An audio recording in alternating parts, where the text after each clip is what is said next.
Hello and welcome to FinextraTV. I'm Liam Xavier and you join us here at EBAday 2026 in Copenhagen. With me right now is David Callanan, the Head of Payments at PTSB. Nice to have you here.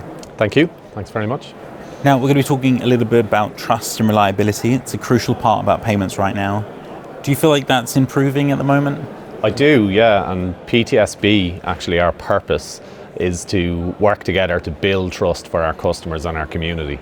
So it's very central to what we're trying to achieve in PTSB as an organisation and for our customers and for our community. But trust for us means reliability. We cannot achieve trust with our customers and with our communities without having that reliability in place. And what does reliability mean? It means showing up for people when they need you, how they need you. So for us to deliver for our customers, we need a fully resilient, fully reliable system. And myself as Head of Payments, I'm focused on the payment systems that we've deployed in PTSB. So with the introduction or the mandate of the Instant Payments Regulation back in 2025, prior to that we had a review of our technology stack in PTSB and could we deliver a resilient, reliable solution for our customers on those instant payment rails? The answer to that question was no, so we had to go to the market to find resilient, reliable systems that we could implement in PTSB to serve our customers. So we went to the market looking for a payments engine because currently in PTSB at the time, we did not have a payments engine that was capable of processing those instant payments. We ended up selecting FIS as our payments engine, and then at the same time in parallel, we were deciding how would we deploy FIS and other payment services like our sanction system, our fraud system. So we made the decision to deploy on Red Hat's OpenShift platform, and we have since deployed FIS and our surrounding services on Red Hat's OpenShift platform, delivered instant payments for our customers incoming in January 2025, outgoing in October 2025, and it has proved to be a resilient service. It has proved to be reliable, and our customers now have shifted their expectations with that brilliant basic service of when I initiate a payment, it works first time, every time.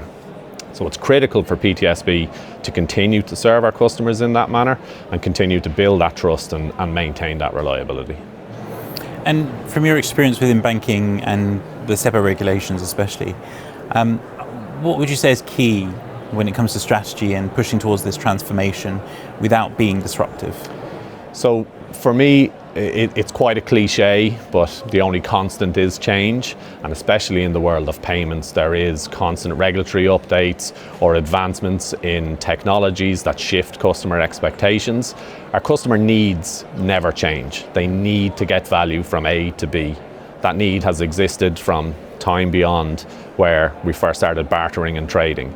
The expectations have shifted dramatically. So our customers need to get that money from A to B. They want it to move as efficiently, as quickly as possible, as cheaply as possible. And now they're getting more and more used to that instant payment processing, that immediate value, and at a very low cost to them, if any cost at all.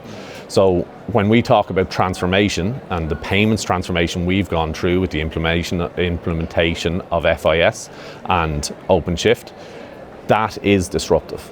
So it's not disruptive to our customers. We have managed to maintain minimal impact on our customers, their customer experience. The real driver there is to avoid friction in the payments journey.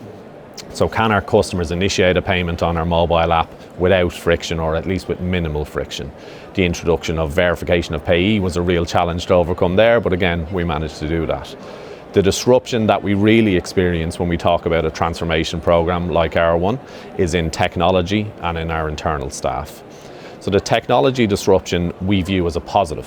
So we're not trying to minimize that impact. We're trying to educate everyone within PTSB that what we had previously and what we have now, we have made improvements. And in making those improvements, it's key that we communicate the benefits to our staff so that they understand the reasons to why we're doing this. Now, obviously, the Instant Payments Regulation was a catalyst to this change, so we were driven by regulation to start it. We are also driven always by our need to serve our customers. However, underpinning that is resilience. So that's the real benefit and the real driver as to why we're doing a transformation. But it is disruptive. It's unavoidable to be disruptive. However, if our staff understand the reasons why that disruption is there and the benefits that that disruption will bring to themselves and to our customers, then it's worthwhile investing in. And that benefit can be as simple as increasing our resilience. And that increased resilience then avoids our customers experiencing issues, avoids our staff having to deal with incidents or issues and the remediation activities that need to take place. So that shortens our customers' experience of issues. It shortens our staff time that is needed to be invested. And it also, because of the changes we've made, we can shorten our time to change and our cost to change. So ultimately we can deliver more for our customers outside of that regulatory agenda. And if we're thinking about once you've done this disruption, you want to make sure it's successful, both from banking and software, are there weaknesses that you find that people are perhaps not quite understanding? Yeah, absolutely. I mean, there are a lot of assumptions made about how quickly a change can be implemented, but when we're talking about value processing, there's zero room for error. We cannot risk a customer's payment being erroneous.